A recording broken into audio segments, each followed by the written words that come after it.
అప్పుల బాధలు వెంటాడుతున్నాయా? అయితే 6 JVR వారి జాతిరత్నాలు ధరించండి. హాయ్, వెల్కమ్ టు మనం టీవీ. నేను మీ మనోజ్.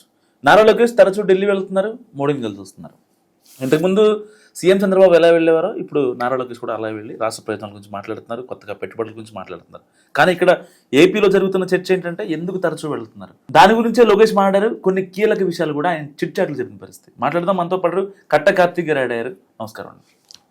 నారా లోకేష్ మాట్లాడిన మాటల వెనుక అసలు అంతరార్థం ఏంటంటే, ఢిల్లీలో ఉన్నటువంటి నారా లోకేష్ గారు ఎందుకు పదే పదే ఢిల్లీ వెళ్లాల్సి వస్తుంది అనేటువంటి విషయాన్ని చాలా క్లియర్ గా చెప్పారు. మోడీ గారితో పదే పదే భేటీ కావటం వెనకాల ఉన్నటువంటి విషయాన్ని కూడా చెప్పే ప్రయత్నం చేశారు. మోడీ గారు నాకు టీచర్లా ఉన్నారు, ఆయన నేర్పిస్తున్నారు రాజకీయాన్ని క్లియర్ గా, అండ్ గ్రౌండ్ లెవెల్లో పార్టీని ఎట్లా బలోపేతం చేసుకోవాలి, మళ్ళీ తిరిగి పార్టీని ఎలా అధికారం తీసుకొచ్చుకోవాలి, రాష్ట్రానికి ఏం చేయాలి, అన్ని విషయాలు చెప్తా ఉన్నారు. ప్రధానమంత్రిగా ఆయన కోఆపరేట్ చేస్తా ఉన్నారు అనేటువంటి విషయాన్ని చెప్పారు. కారణం ఏంటంటే ఇంతవరకు 2014లో మోడీ గారు ప్రధాని అయిన తర్వాత ఈ రోజు వరకు దాదాపు 11 సంవత్సరాలు ఆయన పీఎంగా ఉండబట్టి, ఆ 11 సంవత్సరాల కాలంలో ఏ రాష్ట్ర మంత్రికి ఇంత టైం అపాయింట్మెంట్ ఇవ్వాలి. రాష్ట్ర మంత్రికి కాదు, రాష్ట్ర ముఖ్యమంత్రులు కూడా ఎవరికి ఇంత టైం అపాయింట్మెంట్ ఇవ్వాలి. కానీ నారా లోకేష్ గారికి ఫ్యామిలీతో కలిపి పర్సనల్ టైంలో 2.5 hours అపాయింట్మెంట్ ఇచ్చారు.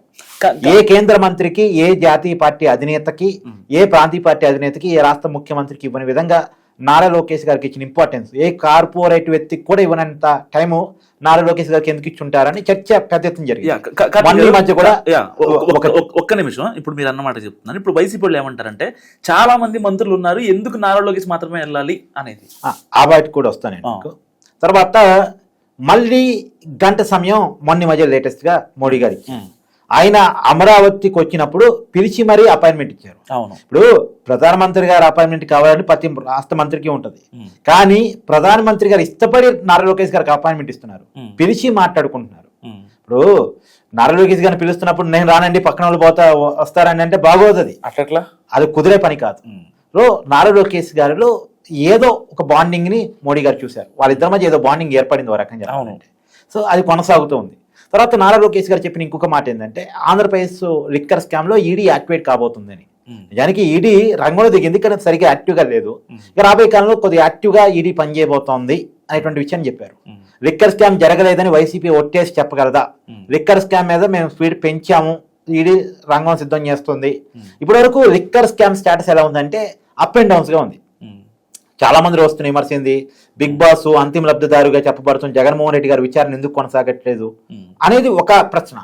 పైగా ఈ లిక్కర్ స్కామ్ లో ప్రధానమైనటువంటి కీలకమైనటువంటి వ్యక్తులుగా ఉన్నటువంటి ధనంజయ రెడ్డి, కృష్ణమోహన్ రెడ్డి, బాలాజీ గోవిందప్ప, వీళ్ళ ముగ్గురికి బెయిల్ వచ్చింది. జగన్మోహన్ రెడ్డి గారు ఓఎస్డీగా పనిచేసిన వ్యక్తికి, సెక్రటరీగా పనిచేసిన వ్యక్తికి, జగన్మోహన్ రెడ్డి గారి కంపెనీలో ఆడిటర్ గా పర్మనెంట్ డైరెక్టర్ గా ఉన్నటువంటి బాలాజీ గోవిందప్ప, ఈ ముగ్గురికి కూడా బెయిల్ వచ్చింది మన ఏసీబీ కోర్టులో. కాకపోతే ఆ బెయిల్ ని క్యాన్సిల్ చేయించాలని చెప్పి సిట్టు హైకోర్టులో పిటిషన్ దాఖలు చేసింది. వీళ్ళ ఇది ఏదైతే ఏసీబీ కోర్టు ఇచ్చిందో ఆ ఉత్తర్వుల మీద స్టే ఇచ్చారు ప్రస్తుతానికి. గతంలో ఏసీబీ కోర్టు కొన్ని అభ్యంతరాలను సిట్ ఏదైతే ఫస్ట్ సెకండ్ ఛార్జ్షీట్ వేసిందో దాని మీద 21 అభ్యంతరాలను లేవనెత్తి ఒక మెమోరాండాన్ని ఇచ్చింది. ఆ మెమోరాండం మీద కూడా హైకోర్టు స్టే ఇచ్చింది. అంటే సిట్ ఒక రకంగా కొంత సక్సెస్ రేట్ లో ఉంది, అలానే కొంత ఇబ్బందులు కూడా ఉంది. ఎందుకంటే ఇంతవరకు జగన్ దాకా కేసు పోలేదు, ఉన్నోళ్ళు బెయిల్ మీద బయటకు వచ్చేస్తున్నారు. ఉన్నోళ్ళు బయటకు వచ్చేసి ఏసీబీ కోర్టు మెమోరాండం ప్రకారం అభ్యంతరాలు కనుక ఉంటే ఇక వైసీపీ ఏం ప్రచారం చేసింది, ఈ కేసు నీరుగారిపోయింది, సిట్టు విచారణ చేయలేకపోయింది, వాస్తవాన్ని చెప్పలేకపోయింది, ఇది మరి రాజకీయ కష్టాంతో పెట్టిన కేసు తప్ప నిజం కాదు, అది లిక్కర్ స్కామ్ జరగలేదు వైసీపీ చెప్పుకోవడం స్టార్ట్ చేస్తుంది. సో స్పిట్ వేగంగా ఉండాలి, ఒకటి కీలకమైన వ్యక్తులకి బెయిల్ రాకుండా ఆపుకోగలగాలి, అలానే తొందరగా విచారణ కంప్లీట్ చేయగలగాలి, జగన్మోహన్ రెడ్డి గారి దాకా ఈ కేసును తీసుకెళ్ళగలగాలి. కాబట్టి సిట్ ముందు చాలా పెద్ద ఛాలెంజ్ ఉంది. అందుకని ఈ case status up and downs గా ఉంది, ఒక టైంలో అప్పుగా ఉంటుంది, ఒక టైం డౌన్ గా ఉంటుంది. కాబట్టి సిట్ ఒకటే చేయగలదా అంటే విదేశాల్లో దాచుకున్నటువంటి అక్రమాన్ని బయట తీయడం సిట్ వల్ల కాదు. ఇప్పుడు ఏదో చెప్తున్నారు కదా, ఆఫ్రికా ఖండంలో జాంబియాలో జగన్మోహన్ రెడ్డి గారి వ్యాపారాలు ఉన్నాయి, అక్కడ కూడా డబ్బు తరలించారని చెప్తున్నారు కదా, అవన్నీ సిట్ తీసుకురాలేదు. అవన్నీ తీసుకురాగలిగిన కెపాసిటీ ఈడీకి మాత్రమే ఉంటుంది. అందులో జగన్మోహన్ రెడ్డి గారిని సిట్టు లిఫ్ట్ చేసిన దానికంటే ఈడీ లిఫ్ట్ చేస్తే చాలా బాగుంటుందని కూటమి అనుకుంటుంది. ఈడీ లిఫ్ట్ చేస్తే బీజేపీని గట్టిగా వైసీపీ ఏం అనలేదు, కాబట్టి ఈడీ లిఫ్ట్ చేస్తే కొంత జనాల్లో కూడా ఈ కేసు సీరియస్నెస్ తీసుకెళ్ళినట్టు ఉంటుంది. ఈడీ ఒక కేసు అరెస్ట్ చేస్తున్నా అంత తొందరగా బెయిల్ రాదు. ఇప్పుడు సిట్ అరెస్ట్ చేస్తే ఈజీగా బెయిల్ వస్తుంది 90 రోజుల తర్వాత, కానీ ఈడీ అరెస్ట్ చేస్తే ఈడీ పెట్టే కేసులు ఈడీ సెక్షన్స్ ప్రకారం అంత ఈజీగా బెయిల్ రావడానికి అవకాశం ఉంటుంది. కాబట్టి ఈడీ చేత అరెస్ట్ చేపించాలి అని చెప్పేసి కూడా జగన్మోహన్ రెడ్డి గారి విషయంలో ఈ ఎంక్వైరీ అంటే కూటమి ప్రభుత్వం భావిస్తుంది ప్రధానంగా లిక్కర్ స్కామ్ విషయంలో. అయితే ఇప్పుడు ఈడీ యాక్టివేట్ అవుతుందని లోకేష్ గారు చెప్పడం, అందులో కేంద్ర మంత్రులతో తరచూ భేటీ కావటం, కేంద్ర పెద్దలతో భేటీ కావటం, ఏకంగా ప్రధానమంత్రి మోడీ గారితో భేటీ కావటం, ఇవన్నీ కూడా కొంత వేగవంతం పెరుగుతుందేమో, నిజంగానే ఈడీ ముందుకు వస్తుందేమో అనేటువంటి ఆలోచన కలిగిస్తోంది. అయితే ఈ లిక్కర్ స్కామ్ లో కొత్త పేర్లు వస్తున్నాయి. ఇప్పుడు జగన్మోహన్ రెడ్డి గారి బ్రదర్ అనిల్ కుమార్ రెడ్డి గారి పేరు, సజ్జల రామకృష్ణారెడ్డి గారి కొడుకు సజ్జల భార్గవ్ పేరు, తర్వాత యూట్యూబ్ స్టార్ ఉన్నాడు కదా గుడ్ మార్నింగ్ కేతిరెడ్డి, ఆ గుడ్ మార్నింగ్ కేతిరెడ్డి గారి పేరు, తర్వాత విజయానంద్ అని చెప్పి చిత్తూరు జిల్లాకు సంబంధించినటువంటి వైసీపీ ఎమ్మెల్యే ఎక్స్పరెంట్ అతని పేరు, వీళ్ళందరి పేర్లు వచ్చాయి. వీళ్ళ సోదాలు జరిగాయి. చెవిరెడ్డి మోహిత్ రెడ్డి పేరు, వీళ్ళందరి పేర్లు వచ్చాయి. ఇప్పుడు ఉన్నోళ్ళకేమో పేర్లు వస్తాయి, వీళ్ళు కొత్త వాళ్ళు లోపలికి పోతారా అని యాక్చువల్గా. సో ఇప్పుడు హైకోర్టు ఒకవేళ ఈ ముగ్గురు పేరు క్యాన్సిల్ చేసింది అనుకో, రేపు పొద్దున 11వ తారీఖు ఏదో తీర్పిస్తానని చెప్పినట్టున్నారు. ఆ 11వ తారీఖు కనుక బెయిల్తో బయటకు వచ్చినటువంటి ఈ ధనంజయ రెడ్డి, కృష్ణమోహన్ రెడ్డి, బాలాజీ బెయిల్ కనుక రద్దయిందనుకో, వైసీపీ కుర్చీ బిగిసినట్టే. కీలకమైన సాక్ష్యాలు ఉన్నాయి, ఇక్కడ బెయిల్ వచ్చిన హైకోర్టులు దాన్ని ఒప్పుకోవు అనేది కనుక గట్టిగా తేలిపోయినట్టే అవుతుంది. సో ఈ కేసు వైసీపీకి ఒక ఉచ్చిముడి. అంటే మిగతా కేసులకి లిక్కర్ కేసుకి ఉన్న తేడా ఏంటంటే మనోజ్, మిగతా కేసులో అరెస్ట్ చేస్తే సానుభూతి వస్తుంది, లిక్కర్ కేసులో అరెస్ట్ చేస్తే సానుభూతి రాదు. నేను ఎగ్జాంపుల్ కూడా చెప్తాను నీకు. ఢిల్లీ లిక్కర్ స్కామ్ లో కేజ్రీవాల్ అరెస్ట్ అయ్యారు. మామూలుగా అరెస్ట్ అయినప్పుడు రాజకీయ నాయకులకి ఏమొస్తుంది, సానుభూతి వస్తాయి. కానీ కేజ్రీవాల్కి ఎందుకు రాలేదు, లిక్కర్ స్కామ్ లో అరెస్ట్ అయ్యాడు కాబట్టి. కానీ అంటే నార్త్ లో ఇక్కడ సౌత్ కొంచెం డిఫరెంట్, అక్కడ కూడా ఇక్కడ ఓన్లీ కులాలు ఇవే. సౌత్ లో కూడా ఇప్పుడు తెలంగాణలో కల్వకుంట్ల కవిత అరెస్ట్ అయ్యారు, లిక్కర్ స్కామ్ లో అరెస్ట్ అయ్యి జైల్లో ఉన్నారు. ఆ టైంలో పార్లమెంట్ ఎన్నికలు జరిగినాయి. 9 నెలల అధికారం ఉన్న బీఆర్ఎస్ పార్టీకి ఒక సింగిల్ సీట్ కూడా రాలేదు.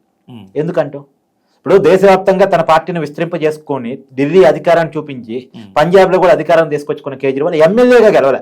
సరే అధికారం పోవడం పక్కన పెట్టి ఎమ్మెల్యేగా కూడా గెలవలే. మనీష్ సిసోడి ఎమ్మెల్యేగా కూడా గెలవలే. ఇందాక సౌత్ అంటున్నావు కదా, కవిత అరెస్ట్ అయితే ఈవెందో వాళ్ళ పార్టీ ఒక్క ఎంపీ సీట్ కూడా గెలవలే పార్లమెంట్ ఎన్నికల్లో. ఇవన్నీ ఎందుకు జరిగాయి అని, లిక్కర్ కేసులో అరెస్ట్ అయితే సానుభూతి రాదు, వ్యతిరేకత వస్తుంది. ఎందుకంటే జనాలు కళ్ళ ముందు జరిగింది. ఇప్పుడు జనాలు తెలుసు ఏ బ్రాండ్ తాగామనేటువంటిది, ఏ రేటుకు తాగామనేటువంటిది, అది ఏ రూపంలో అమ్మారు, ఎందుకు క్యాష్ మాత్రమే తీసుకున్నారు, ఈ విషయాలన్నీ జనం కళ్ళ ముందు జరిగినాయి. ఇది తాగటం వల్ల ఏ రకమైన హెల్త్ ప్రాబ్లమ్స్ వచ్చాయి అనేది తెలిసింది. ఇప్పుడు వైసీపీ కార్యకర్త కూడా హెల్త్ ప్రాబ్లమ్స్ వస్తాయి కదా, టీడీపీ కార్యకర్తకే రావుగా.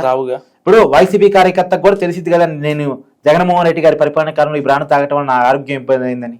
ఇప్పుడు చాలా మంది భార్యలు భర్తలను కోల్పోయారు, చనిపోయారు పాపం చాలా మంది. తర్వాత చాలా మంది తల్లులు పిల్లలను కోల్పోయారు. దాదాపు 30,000 మంది చనిపోయారని ఒక అంచనా, లేదు ఇంకెక్కువ మంది చనిపోయారని ప్రభుత్వం కూడా వాదిస్తుంది. ఎందుకంటే సెరుపు నివేదిక ప్రకారం ఒక ఈస్ట్ గోదావరి జిల్లాలో 7,000 మంది చనిపోయారట.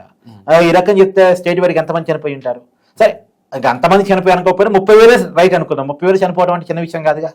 మిగతా 70,000 మందికి 80,000 మందికి కిడ్నీ లివర్ ప్రాబ్లమ్స్ వచ్చాయట. అంటే 80,000 ఈ 30,000 కలిపితే 1,10,000 కుటుంబాలు ఆగిపోయినట్టేగా. 1,00,000కు పైగా కుటుంబాలు ఆగమైపోయినాయి అంటే ఆ ఉసురు ఎవరు? అందుకని అంటున్నాను, లిక్కర్ కేసులో డబ్బులంతా జమ చేసేసి ఈ కుటుంబాలకు పంచాలి. ఈ 3,500 కోట్లు ఏదో అంటున్నారు కదా, ఆ డబ్బులు తీసుకొచ్చేసి ఇలా పంచాలి.